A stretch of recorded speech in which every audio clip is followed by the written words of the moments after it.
이제 또 총선 인재로 국민의힘에 영입이 되셨다 보니까 만약에 이제 국회에 입성하시게 되면 국회에서 또 하실 수 있는 일이 많지 않을까 싶은데 일단 인재 영입 그 제안에 응하신 이유도 좀 궁금해요. 정치를 하겠다고 결심하신 배경이 뭘까요?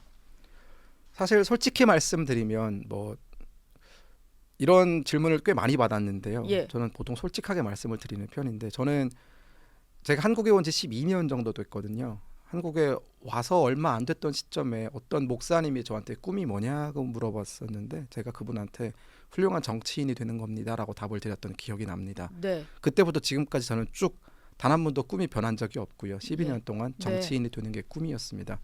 뭐 정치인이 된다라는 게 결국 난 오늘부터 정치인 이러면 정치인 되는 건 아니지 않습니까? 그렇죠. 기회라는 게 있어야 되고 또 여러 예. 가지 공간이 보장이 되어야 할 수 있는 직업인데 마침 이번 기회에 네, 그런 제안이 와서 저는 고민하지 않고 받았던 것 같고요. 예. 네, 뭐 정치를 하고 싶다라는 생각은 사실 그 정치라는 그 자체의 매력을 느낀다라기보다는 정치라는 수단을 통해서 제가 만들어가고 싶은 세상이 있고 또 제가 이루고 싶은 꿈들이 있어서 저는 정치인이 되는 걸 꿈꿔왔던 것 같습니다. 예. 그럼 아까 이제 국가보훈부에서 좀 하려고 하다가 좀 미완으로 끝났던 아쉬운 부분들 이런 것들을 좀 정치하면서 저희가 볼 수도 있겠네요. 네, 그런 입법 과정을 통해서 조금 예. 더 세밀하게 저희가 보완할 수 있는 부분들이 있다면 보완할 생각이고요.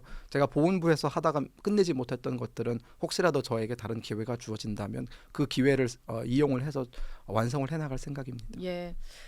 영입 인재시다 보니까 뭐 당에서도 여러 가지 좀 지역구라든지 뭐 비례대표라든지 출마에 대해서 좀 의견을 물었을 것 같고 어 그리고 본인의 생각도 있으실 것 같은데 좀 염두에 두신 곳들이 있을까요? 어떤 곳에 나가서 좀 해보고 싶다 할까? 이런 것들이요. 사실 뭐 출마 관련된 뭐 지역구 관련된 혹은 비례 관련된 부분은 아직 당과 뭐 구체적인 상의를 하지는 않았습니다. 예. 뭐 얘기한 거로는 100% 백지 위임한다라고 얘기를 했고요. 당에 제가 위임을 하신 거예요? 네, 제가 네. 뭘 원하든 당에서 저를 이곳에 쓰겠다라고 하면은 저는 군말 없이 따를 예정입니다. 예.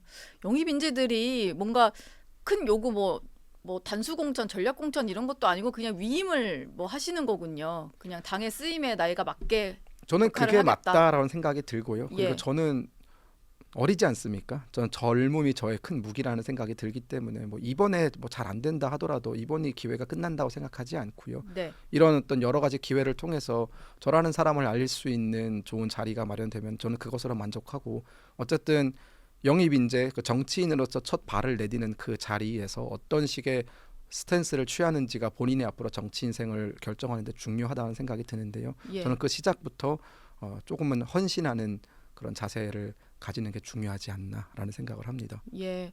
그동안에 국민의힘에도 보면 탈북민 출신으로 이제 국회 입성하신 분들이 꽤 많은데 일단 뭐 태영호 의원 있으시고 지성호 의원도 지금 의정 활동을 하고 계시잖아요. 네.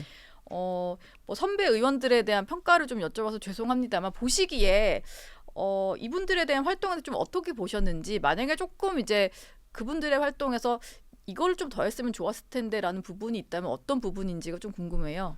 일단 두 분 먼저 두 분이 가지신 어떤 여러 가지 아이덴티티에 걸맞게 의정 활동을 상당히 훌륭하게 수행하셨다라고 저는 평가를 하고 싶고요. 네. 태영호 의원님은 잘 아시는 것처럼 전략 외교통으로서 여러 가지 어떤 북한의 어떤 뭐 도발이라든가 혹은 북한의 뭐 정치권의 움직임이라든가 이런 것들을 미리미리 예측하시고 혹은 분석하시고 이런데 탁월한 능력을 보이셨다라는 생각이 들고요. 그리고 네. 지성호 의원님은 시민단체를 북한 인권 시민단체를 운영하셨던 경험과 노하우를 바탕으로 또 북한 인권 문제를 국회 내에서 논의하는데 앞장서 오셨다라고 저는 평가를 하고 싶습니다. 예.